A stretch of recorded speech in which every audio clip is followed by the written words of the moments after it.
So hello and shalom to everyone, and welcome to another session of Yoga Readers. For those of you joining us for the first time, my name is Agi Wittich. I'm a practitioner of yoga for 2 decades. I am a certified Iyengar yoga teacher. I'm teaching mainly in Jerusalem. And I'm also a scholar of comparative religions, and my specialty is yoga and women. Yoga Readers is a global online community of people interested in yoga, but not just practicing it, but reading about it. So it's yoga off the mat. And it's happening across different platforms. We have Zoom sessions every 2 weeks. We have a website which contains the reading schedule, but then also quizzes about what we read, posts that like articles that go deeper into subjects that we find through our reading. And there are also featured lectures on the website. We have also a WhatsApp group where members get notifications about special events or what we are reading, reflection questions, and focus questions. I also send out inspirational quotes that I hope will keep you in line with the reading subject. We also have a Facebook group where we have discussions about what we read, questions that rise, and people sharing their own experiences. The Zoom sessions are recorded and published on YouTube in order to allow everyone to participate, even if they cannot participate in the online Zoom session. And it's all free. It's all coming from my strong initiation or will to share my scholarly knowledge, my knowledge as a practitioner and as a teacher with fellow practitioners, and have a conversation about these subjects. So I'm very happy that you are here today. Today, we will focus on what I call the fourth reading unit of Yoga Gems for Women. So we will focus on standing postures and forward extensions. And I'll start shortly by a summary of what we read. Then we'll continue with the close reading. And if time permits, I would like us to look at some postures that we read about in Yoga Gems for Women and compare them to the teachings, the writings of Guruji in Light on Yoga. And that will be followed by a group discussion, which is not recorded, and a conclusion section about what is happening next week, what we will read starting tomorrow, and our next reading session. So just before getting started, I would like you to write in the chat, or if you want, you can open the mic and very briefly answer which standing posture from our reading challenges you the most. Which one is the most challenging for you? Now, the challenge could be physical. So there are some balancing postures that you might struggle with. But I feel that sometimes the challenge could be also mental, like you're doing it and all this self-critique is coming up. You are not happy with the posture. So which posture challenges you the most? But focus only on standing postures. I know it's difficult because we look at our practice as a whole, and we'll get to other postures in our next sessions. But today we are about standing posture and forward bends. So which standing posture do you find most challenging? You can share in the chat. So I have already Parimala answering that Virabhadrasana 3 is most challenging. Yeah, I was waiting for that to come up. And I have to say, it's really challenging if you're doing what we call the classical full posture. Yeah, another vote for Virabhadrasana 3. So you know the supported variations of it when it's a walk in the park. So there is a vote for Ardha Chandrasana, and there is Virabhadrasana 1. Yes, getting the hips to sink down, and pelvis squared is a challenge. That is indeed a challenge for years. There is one vote for Trikonasana. Oh, and all Parivrita postures. Yes, twists are a challenge. And then a vote for just all balancing postures. And another reaction with the chat. So much. I know it's not happening in this seemingly easy pose. Yeah. So much is happening in Trikonasana. That's right. And I have something special for you. I want to show you a snippet from Geeta Ji's class from 1994, where she teaches Trikonasana. So that's the posture I chose to show you how she's explaining, then demonstrating, and then adjusting someone in the posture. I think that's another way to really feel her teachings. And if you have never seen her teach in a video, I really recommend you to go to YouTube and search Geeta Iyengar. A lot is coming from just hearing her voice, seeing how she moves. It's far beyond, I would say, just reading her book. Of course, we are diving deep into Yoga Jam for Women. But what I would like to say is that I'm going to show you about 1 or 2 minutes from her class, and let's see what it gives you. And for those who have been practicing with Geeta Iyengar in Pune, I feel like this is a nice memory to have from that time. A quick summary of what we read. In chapter 7, Geeta introduces the practical part of her teaching methodology. She begins with exploring standing postures in section and forward bends in section 2. I will call forward bends sometimes forward extensions, just because as a teacher, I never tell my students bend forward. I always tell them extend forward, because there is so much emphasis in keeping the extension of the spine. So bear with me on that. Now, in these sections, Geeta culminates her early philosophical and theoretical groundwork, where she ties together abstract principles of yoga philosophy with the embodied practice of them. So we have examples of how this posture achieves this mental state. And Geeta's approach is very methodical and precise. She opens with profound insight that standing postures form the foundation of all yoga practices, because, as she says, without the firm foundation of strong legs and feet, the brain, which is the seat of intelligence, cannot be held in correct alignment with the spine, which is paraphrasing the Gita chapter 6 about how Arjuna should sit with his head in one line with spine. And here she connects this physical alignment with the mental clarity that is created through yoga practice. Now, each asana descriptions follows a consistent structure. So as you read, there is the Sanskrit name, the detailed technical instructions, the special considerations, and the therapeutic effects.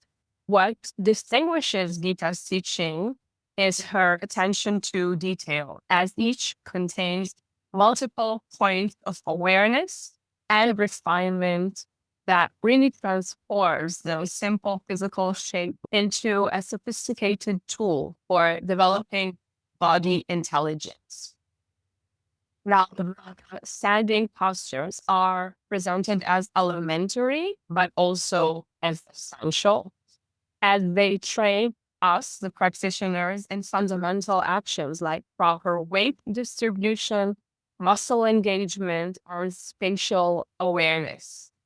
Geeta emphasizes how these postures stimulate and strengthen the leg muscles, how they correct foot deformities, how they improve digestion, and how they relieve common ailments like backache and shoulder stiffness. For forward extensions, she explains how they represent a progression toward more introspective postures. These are particularly beneficial for women's health, as she addresses menstrual disorders. And she says how these forward bends so abdominal organs and also calm the nervous system. We'll touch on that today. So throughout what we read, the instructions reveal her comprehensive understanding of both female anatomy and physiology, and also the mental or cognitive effects of the postures. And she constantly offers modifications for different body types and conditions. And these show, as I understand it, her special sensitivity to issue like restoration and pregnancy. Now, this really interests me because my PhD was on that, on yoga for women. So I'll have some insights to share about that. But it's not only about women. We will read very shortly about what to do if there is what she calls a weak heart or high blood pressure, or if there is what she calls extensive weight. So she has all these subtle adjustments of how to treat different conditions. And for me, that's fascinating.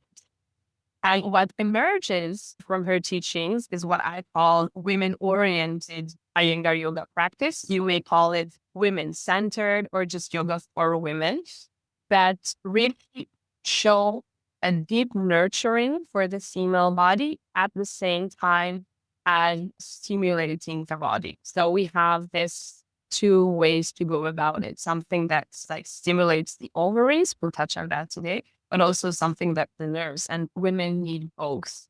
To conclude, Geeta demonstrates in this reading her technical precision and therapeutic care or medical care, that they are not contradictory but complementary aspects of Iyengar yoga. And by mastering forward bends and standing postures, she said that women build the physical and mental ability necessary for more advanced practices, but also to just bear life while understanding common health concerns specific to female bodies. Throughout these 3 weeks that we read these parts, I sent out inspirational quotes from your reading. And also, I sent out 2 articles that give you like to dive deep. One was about Virabhadrasana, understanding how the 3 postures that were mentioned when I asked you about what challenges you in standing postures. In the article, I explained about that. I should say the textual background, going back to the Puranas, about who was Virabhadra, a creation of Lord Shiva. And I also relate how this story is manifested when we practice the warrior postures. So there was really good feedback about that, understanding that it's not just the name holds something. And it's, I feel, because that's me, and you can tell me if it's different for you, that when I understand the meaning behind the posture, I feel differently when I practice it. And then I also sent you about Uttanasana, and that was more about the mental effects of it. And I would really like to hear from you. Did you read these sources?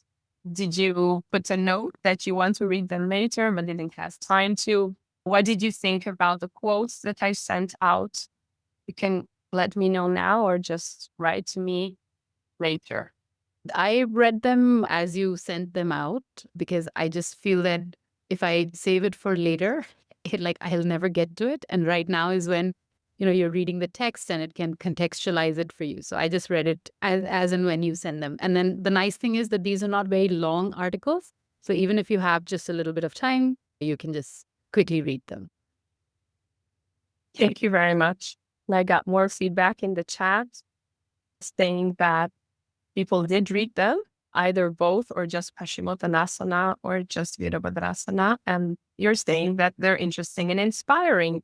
Great. So I'll keep writing them and sending them out. I have to make sure that it resonates with you. Because if it's just me writing in a dark room, nobody will read, I'll just stop doing it. But if it's inspiring for you, I'll keep doing it because I really like reading about it and contextualizing it and understanding what is beyond just the reading the book. Okay, great. Written and informative. Thank you. So maybe before we start reading, I'll share the snippet from the class. Let's do that. And if you have thoughts, you can share in the chat and share sound. So just before I'll share screen and show you about 1 or 2 minutes from Geeta Ji's class from 1994. It's okay if you don't understand her words. The sound quality was not the best in 1994. And I hope that with the improvements of AI, we'll have a better sound quality to these old videos. The other thing is that instead of focusing just on her words, look around, see the people, see, of course, Geeta Ji, and see how she first explains, then demonstrates and explains, and then teaches on someone who demonstrates the posture, and will stop when someone interrupts her. Okay, so look out for that someone who interrupts her class. With all those somebody happening doesn't need anything like more. However, Mr. Drives, he's had been saying. Now, when for those things are fine, too. I very hard to one, which particular part of the body, very hard to get the action. The multiple mind is not working, and it's painful there. Then I have to lift in this manner. As if the lifting is not possible there, I have to use this kind of props. Understand? So you have to see that in which way, when you have to work at certain part of the body, how you make the prop, so that they activate that area. You understand? But here regarding now, you have to take the wall over there. And I think the wall I think leave on the wall. Now worrying is, you know that how to be slow, so why the boundary thing? Now holding my day, the stand is strong enough. So holding it, we can be sweet. I am down severely better. Okay. He corrects her and she says, I think there are several methods.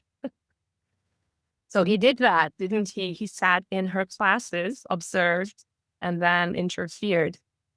Okay, so would you like to comment on what you just saw? I just had this thought in my mind that there is a chance that there is someone in yoga readers that has never seen Geeta Iyengar teaching. I hope that's not the case. I hope that everyone saw her teaching, heard her voice.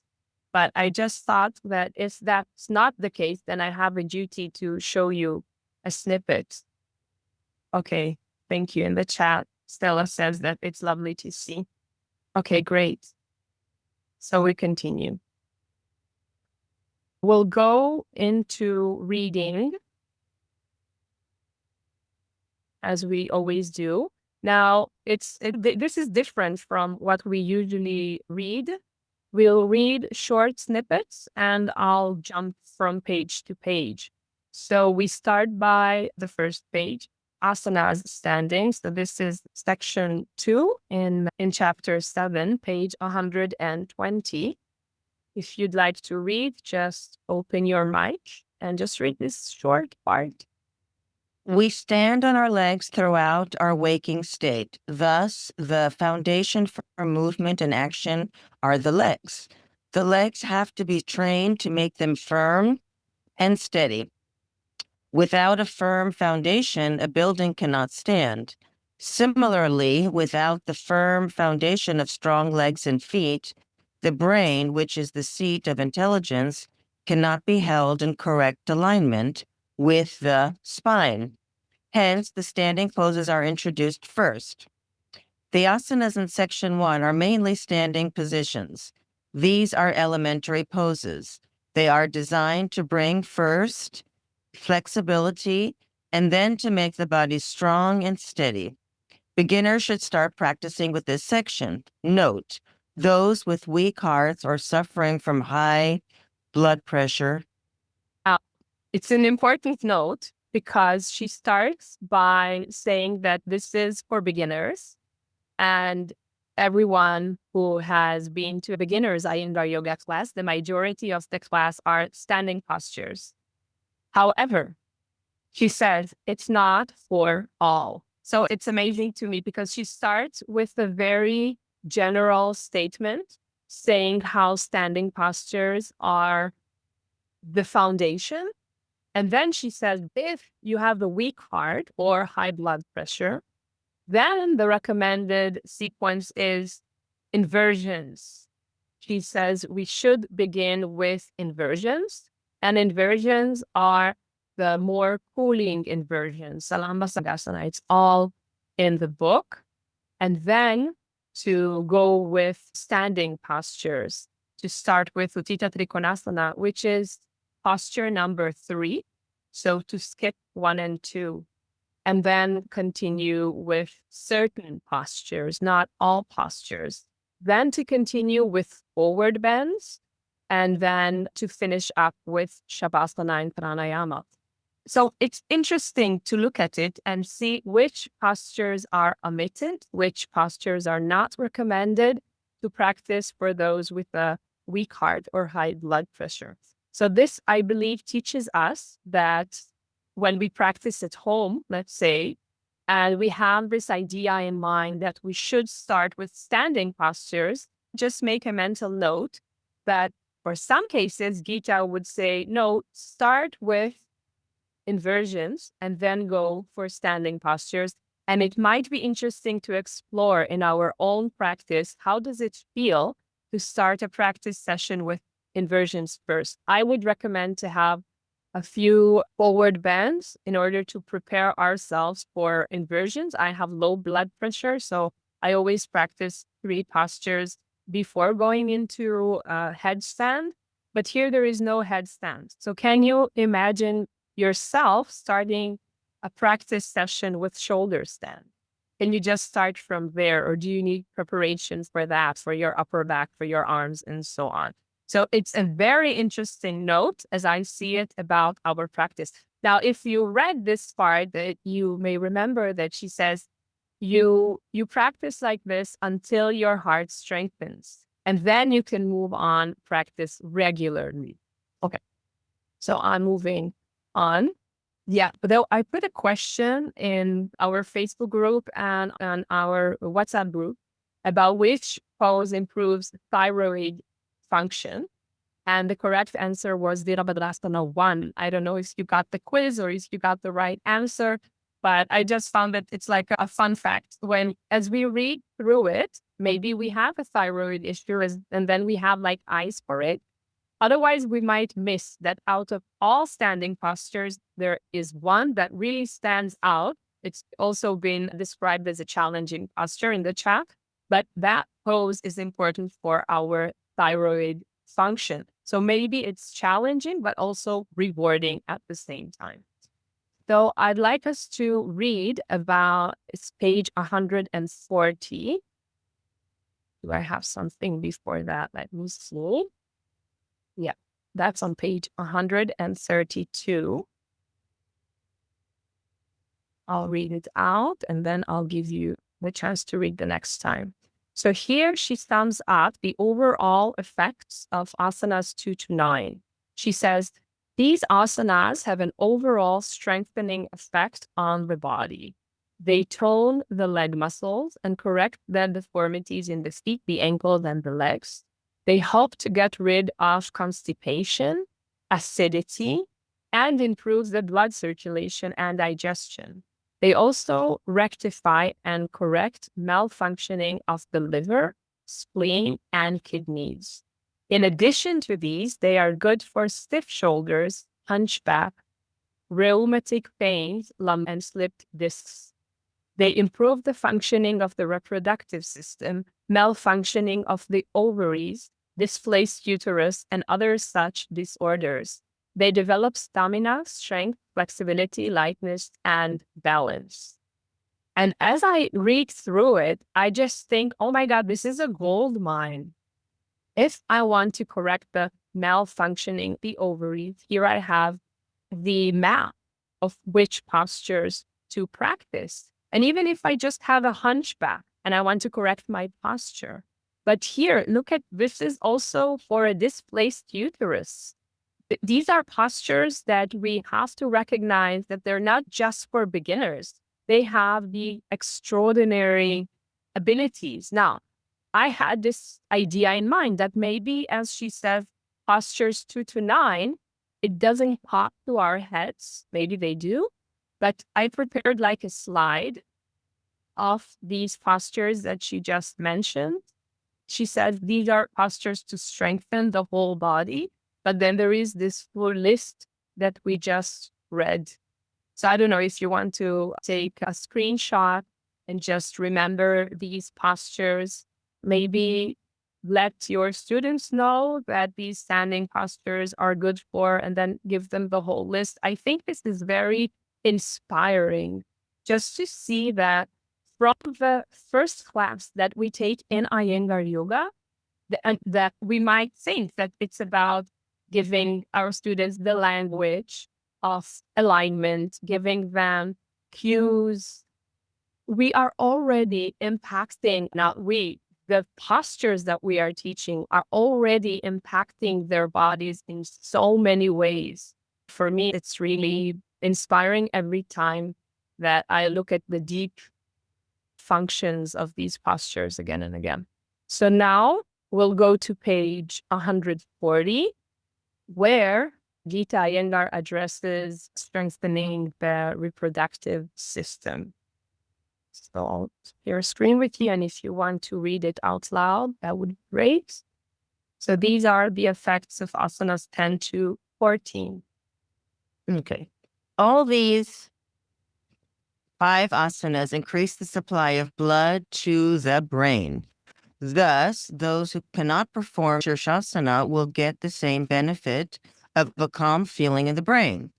In case of breathlessness, extreme fatigue, or palpitation, these 5 asanas are useful in removing tiredness and restoring high blood pressure and heartbeats to normal. One regains zest, especially in Adho Mukha Svanasana. The diaphragm becomes light and soft, and the cavity of the chest increases. Thank you. And I believe we have more here. Yes. We'll continue. From hunchback, the concave movement of the spine should be performed as shown in plate 16, 17, and 19, so that the shoulders and the back muscles are stretched and the chest is expanded, thus helping deep breathing and relieving the arthritic condition. By the practice of these postures, the abdominal organs gain strength, the flow of digestive juices is free, thus helping the digestive system. They are also extremely helpful for toning the liver and the spleen, relieving stomach ache, and correcting the malfunctioning of the kidneys. For all complaints such as excess of bile, anemia, indigestion, constipation, heat strokes, obesity, circulation is improved by their practice, and they correct a displaced uterus, backache, menstrual disorders, hot flashes, and strengthen the spinal column. They tone the nervous system, cure mental disorders, forgetfulness, moods, and depression, and help highly strung individuals and those who get easily tired. Yeah. We'll stop here before moving forward. I just wanted to say that in different parts of the book and in later teachings of Geeta Iyengar, she uses explicitly the term of women with big breasts. If you have big breasts, do this and that. And she links somewhere else between having big breasts and developing a hunchback. So I think that term, I don't hear it used a lot today in Iyengar yoga classes, or I don't even hear people saying, oh, I have a hunchback and therefore I need this and that. Maybe you have a different experience. But I did see a link in my research between developing a hunchback and women having big breasts. So I feel that when she speaks about strengthening the back muscles in order to cure hunchback or to get a better posture, it has a lot to do with breasts. And this also can be from her personal experience as a woman with big breasts. They are very heavy. And nowadays we have surgeries to make them smaller, and that relieves backaches and overall helps with women's posture. So that's interesting about these postures. And then she says that they bring about improvement of circulation and menstrual disorders. For Geeta Iyengar, the effect on menstruation is always in her mind. When she began teaching her classmates and then later private classes and then the students of her father a bit later, she was told by many female students about their menstrual problems. So a woman in that time could not get married if she did not get her menstruation, if she did not get her period. So there is a case where Geeta told me in an interview that there was a young woman aged 17 and she did not get her period yet. So they developed like a program for her. And within a few months, she got her first period and she got married. And then on the other part, when there are menstrual disorders and women cannot get pregnant after they are married, then again, they turned for Geeta's help. I don't want to distinguish between what Geeta did and her father did because they worked together, but they turned to Geeta and she instructed them on how to practice. So it was first to get the menstrual disorders out of the way, to get a normal menstrual cycle, and then they could get pregnant. So this was her constant experience when she began teaching, and I think afterwards as well. And therefore, when she wrote the book, it was always in her mind, talking about menstrual disorders. So let's read now about forward bends. Who is willing to read? This is just the 141. Also a very short part. I can read. Please. Asanas, forward bends. The asanas in this section are to be performed in a sitting position, bending forward. After gaining some proficiency as well as physical strength and endurance by the practice of the asanas from section 1, practice Salamba Sarvanasana, plate 84, and Halasana, plate 88. Then start to learn the asanas in this section. The first 7 are easy and helpful for gaining elasticity of the body. At first, it may be hard to touch the knees with the head. Persistence and perseverance in practice will help achieve the final pose. The remaining asanas will be easier to perform once elasticity of the body has been gained. Thank you. So this is also a bit different from what we see in teaching beginners syllabus, that certain forward bends are introduced even before there is proficiency in inversions. I think that this is like a developmental or a progression of the teaching method, as the Iyengars saw that not everyone is getting proficient in the inversions. Now, what I would like you to note, and this is very short, so I'll just read it out, is that this is page 149. She says, after delivery, the uterus tends to sag downwards, and the internal organs and muscles of the abdomen are in a weakened state. These asanas strengthen those areas and bring them back to normal. They also help check excessive menstrual discharge. So again, this concern to the uterus, concern to the reproductive system. This is a note about Marityasana 1, but also the postures that came before it. Now I'd like us to read about Uttanasana and then on Baddha Konasana, and then I have a question for you about the reading. Of course, if you have any questions while we are reading these short parts, you can write in the chat or open your mic and ask. So we are reading now from page 151 about Paschimottanasana. Should I continue? Yes, please. Paschimottanasana is the foremost of all asanas. Its effect is that the life force flows through the very intricate channels called nadis, gastric fire is kindled, and the stomach becomes free of all diseases. In this, the pelvic region is stretched and the blood circulation there is stimulated. The ovaries, the uterus, the entire reproductive system are revitalized and their efficiency is enhanced. The posture also helps maintain a balanced attitude to sex. In the human species, the spinal column is perpendicular to the ground, whereas in animals it is parallel to the ground and the heart is below the spine. Because of the upright position, humans are more prone to strain and to diseases of the heart. In Paschimottanasana, plate 30, the spine is horizontal and parallel to the ground so that the heart is rested. The effect of this asana on the mind is magical. An upset, irritated, and restless mind becomes tranquil, and angry, passionate moods, etc., are calmed down. It sharpens the memory and brings clarity of thought. Thank you. So this is what sparked me to write about Paschimottanasana, the mental effects of this posture. And I can share that from a personal note, this was not my experience. For the first 10 years, at least, of practicing Paschimottanasana, I really struggled with it. I always reminded myself a story that I heard and then read in Guruji's biography, that he started practicing forward bends as the last group of families that he started to practice. He was a backbender and he liked inversions and he really struggled with forward bends. And then one day he realized that he has to conquer them as well. And there he found out that he has to be more patient and subtle and more, he had to cultivate surrender. It's not so much about pushing in order to get there. And I think that I matured into this posture really late on in my practice as well.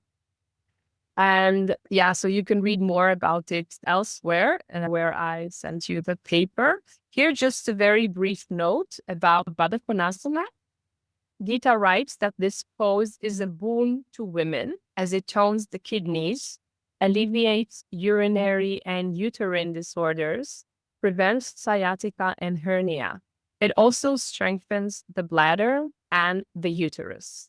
And then she moves on to explain Supta Baddha Konasana, which is not mentioned in Light on Yoga. That's one of the greatest contributions of this book to the world of Iyengar Yoga, that Supta Baddha Konasana is there. Now, it's one of the favorite postures of beginners, but also of advanced students, I believe. And it has a nickname that you may have heard of. It's called women's pose.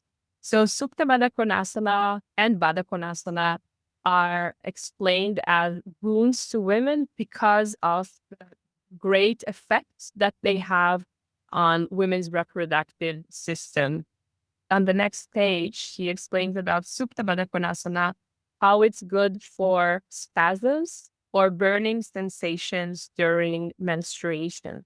So I feel like she really got out of her way in order to take care of women's needs and to alleviate their pains.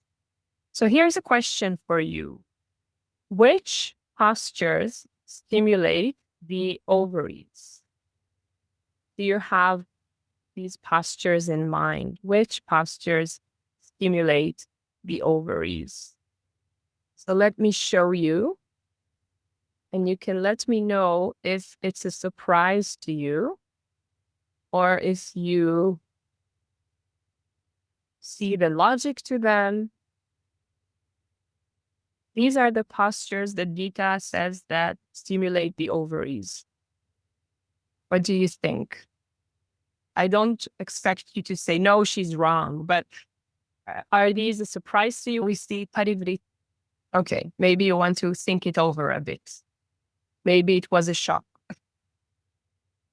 Stella says that it's clear why these postures stimulate the ovaries, since they are squeezing the blood flow. So you meant that they pressurize the area of the ovaries.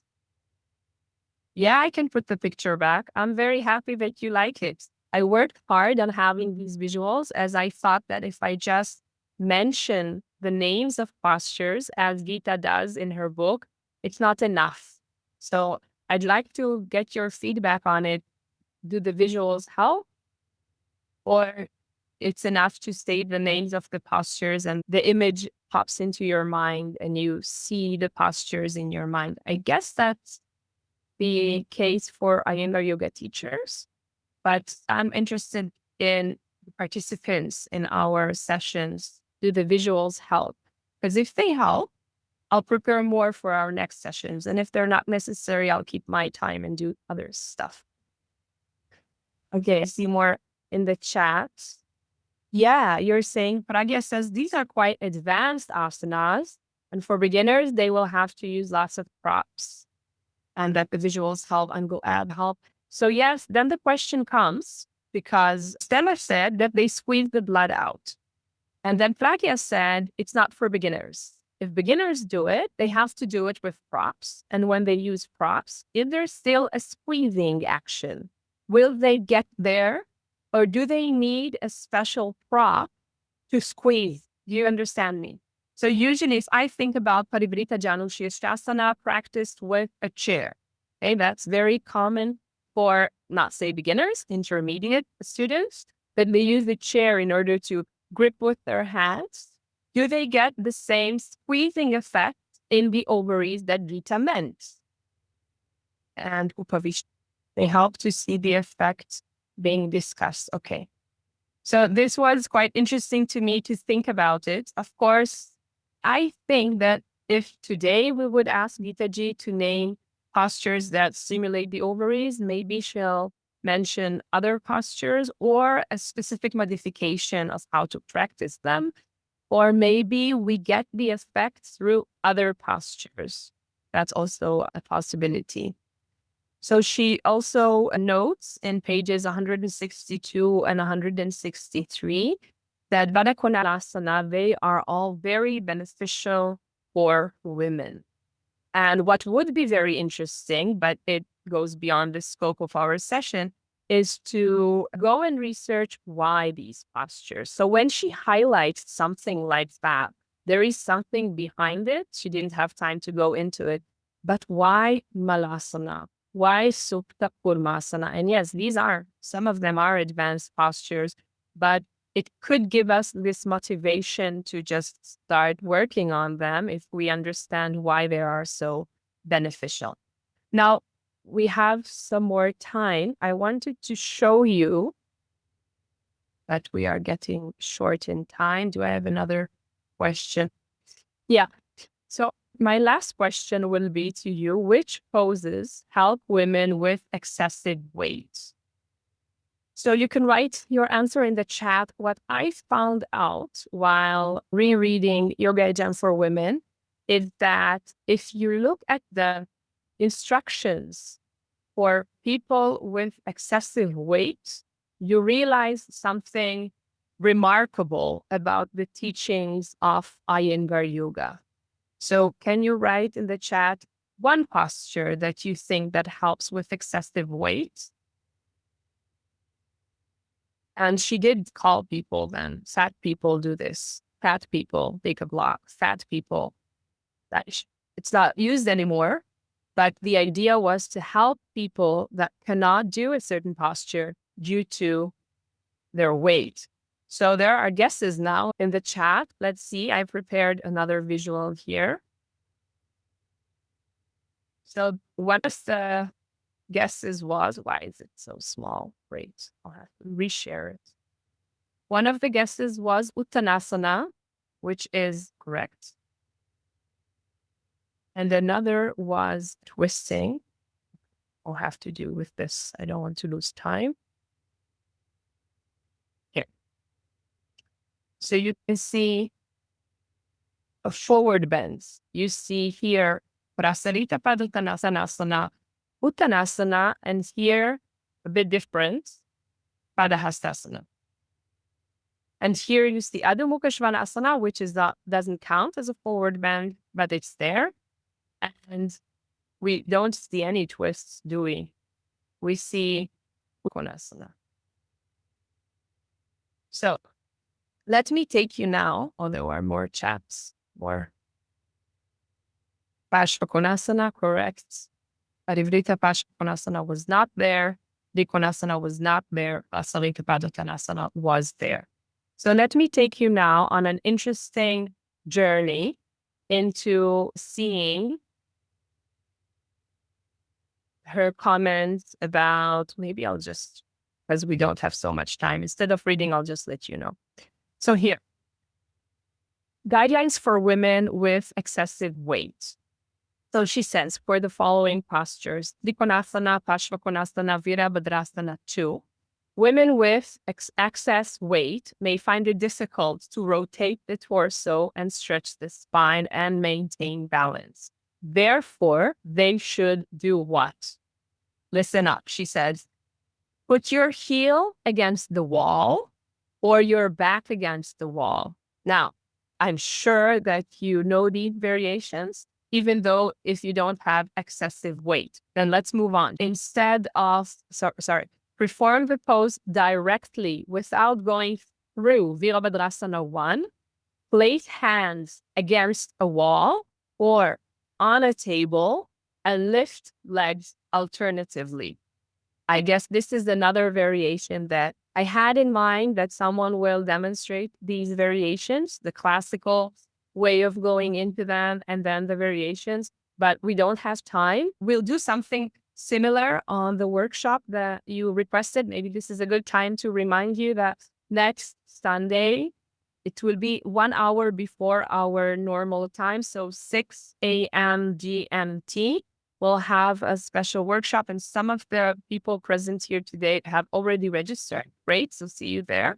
We'll have a 1.5 hour session of practicing postures and reflecting on them, and I will contextualize them within the yoga tradition. So standing postures, like I did today for beginners, or not for all beginners. I had that right quote about what we do for people with high blood pressure. So we'll do that, and we will explore 5 postures.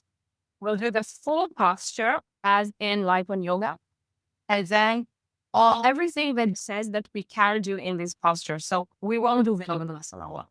But if we were to do, let's say, Virabhadrasana 3, and we won't, we would do it the classical way, like Lipon Yoga, and then what recommends for people with excessive weight. And we can feel the difference in our body and why she instructs us to do it this way and not the other way.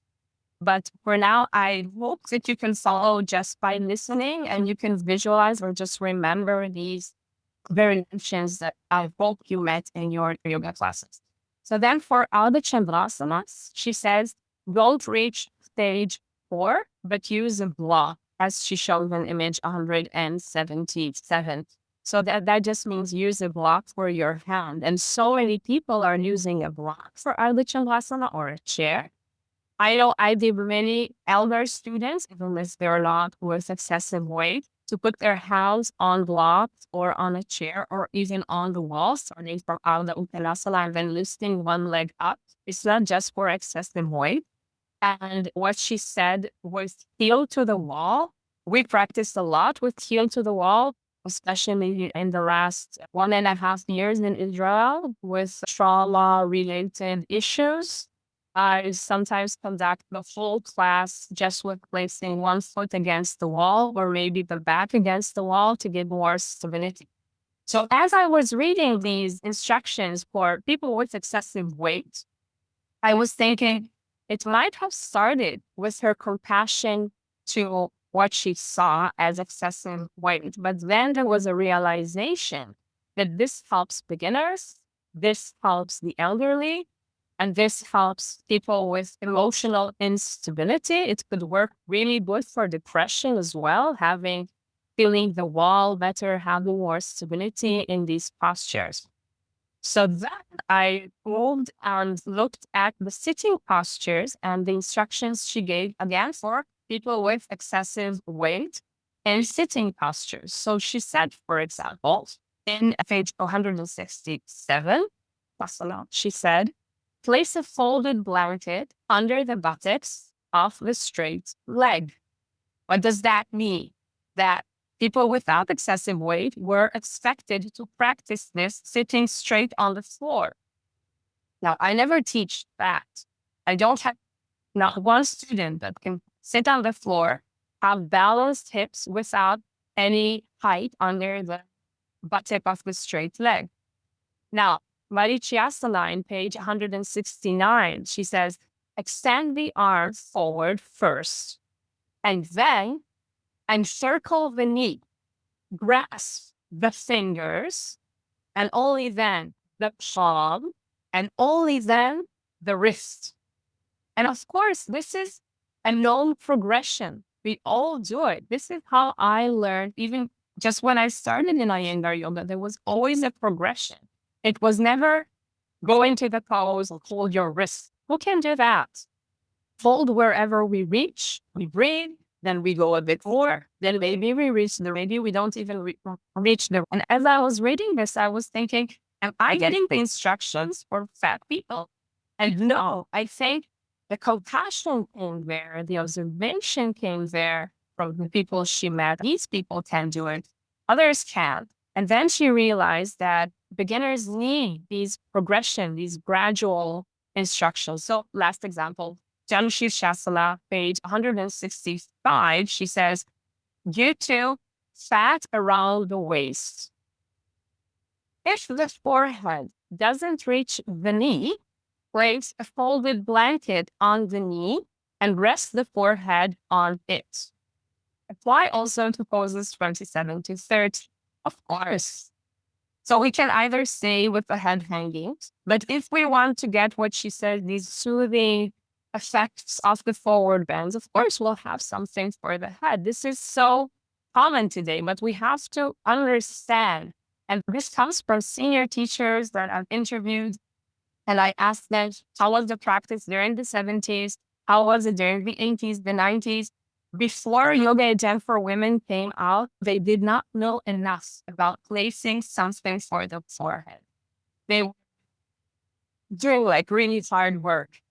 And after the book came out, and even later during the 90s, it was more pronounced that we have to balance effort with surrender and forward bends. So for me, just focusing on her instructions on what should people with excessive weight do really clarifies how her compassion paved the way for our gradual learning of the postures. Now, would you like me to do, I think we have time for one, or perhaps it's not very quick, two postures to compare between light and yoga and dance for women. Are you interested in that? No practice, just to show you the similarities. So one says yes. Just one. I have another nod. 2, 3. Okay, let's go for it quickly. This is, for me, fascinating. And when I told you that we will read about the postures, I told you we can either focus on women's health, we can compare them to light on yoga, or we can look at the posture in the sequencing. So she offers, like today we just mishmashed everything. Like she shows us really advanced postures for common ailments. So I didn't go into subject 3, but let's look at the comparison to light and yoga. So let's look at Utthita Trikonasana, which I hope we will practice next week. Both Guruji and Geeta Ji describe the same basic structure of having the feet apart, one hand on the floor, the other reaching towards the side or upwards. However, the experience they create is very different. In Guruji's version, there are very clear instructions of how to practice. He says, the back of the left leg, the hips, and the back of the chest should be in one plane. He says, extend the toes, do not tighten them. He says, the anal mouth and the head should remain in line with each other.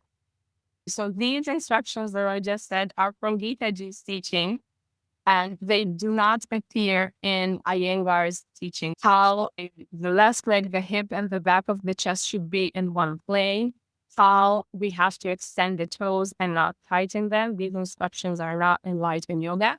And then she addresses the anal, mouth, and the head, how they should be in one line with each other. And these don't appear in light on yoga. And as I understand it, Geetaji's teaching emphasizes internal precision.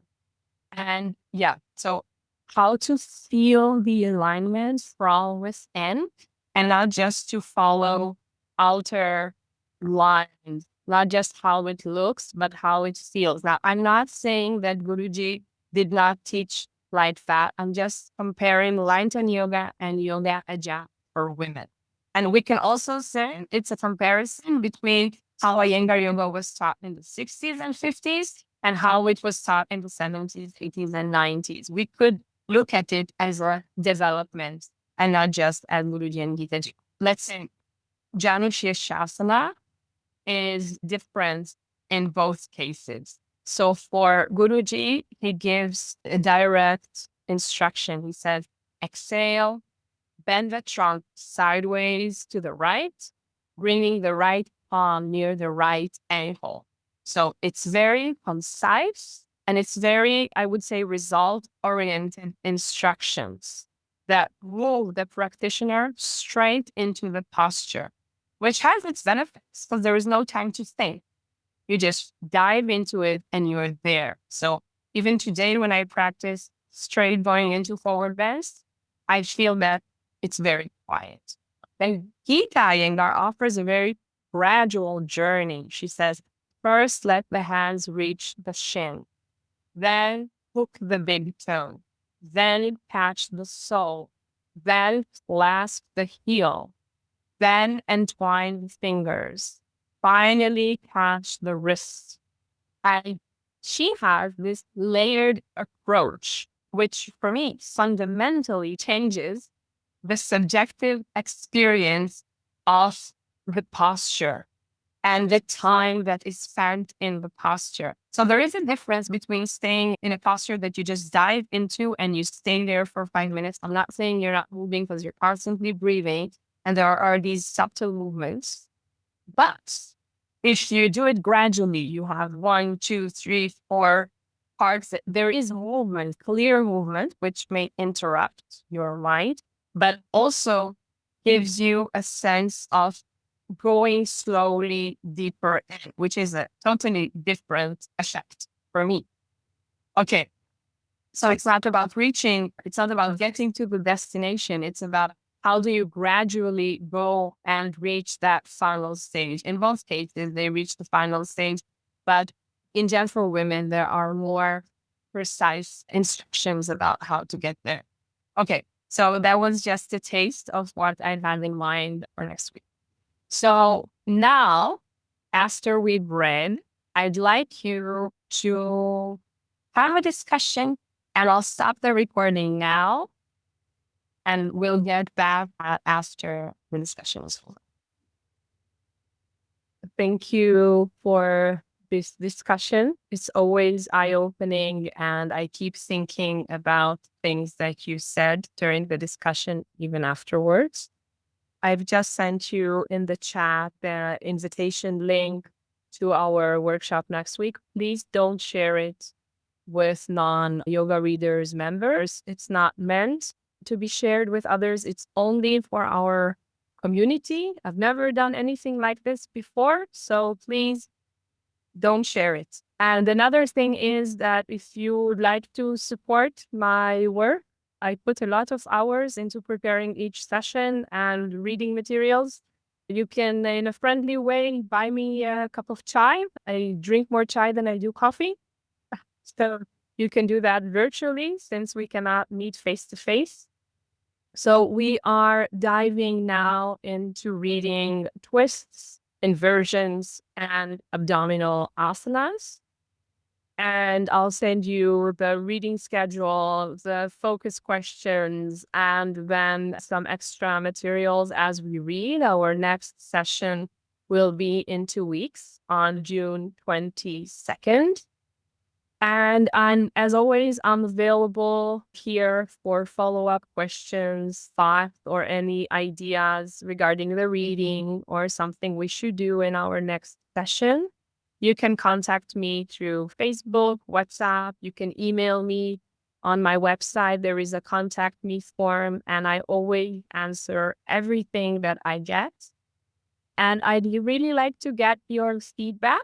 You can do it now, or you can write me a message if you're in a hurry about what did you find most valuable about today's session? What did you think about the visual and video bit that I brought to our session today? I'm really keen on getting your feedback, as this is an ongoing conversation between us. For me, the sessions are extremely enlightening. I like the comparisons between Light on Yoga and Geeta's Gym for Women. It puts things into a different perspective for me. So maybe more of that would help a lot, because we tend to refer a lot to Light on Yoga. But when we compare, we understand it differently. I love those sessions. It's great. Thank you. Thank you. I like the fact that we go so much in detail, because I think initially you read Yoga Gym for Women or even Light on Yoga, a lot of times we just get stuck on, okay, how to do this. We don't read between the line, like we don't read it. And if we have at some point in time, it's so nice to get to it and just refresh our understanding of it, look at it with a different perspective. So I really like the deep dive, and I really appreciate that, because you can never read these books enough. I feel like you can just constantly keep reading them, and then every single time you learn something new. And it's always good to have other people's perspectives on it also. It just enriches my understanding of it. So I really appreciate that. Thanks. Thank you.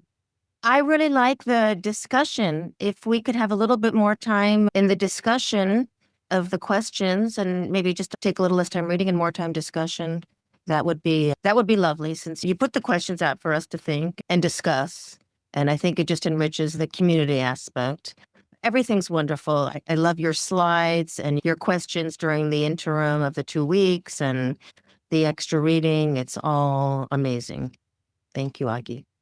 Thank you very much. I'll keep that in mind. Yeah, hi. I liked what you have been saying. I'm so new and raw to all this. I have tried to read Light on Yoga and the present book, but things don't really go deep inside. So I have to read and reread to actually understand what is happening. But yes, of course, your sessions will definitely help, because one needs a guiding hand to make you understand. Even the language is simple, but the philosophy is so deep that it doesn't come into practice. So maybe next time when I practice, I'm able to understand that better. Thank you. Thank you. Okay. I'll see some of you next week in our special session, and I hope to see the rest of you in 2 weeks. Thank you.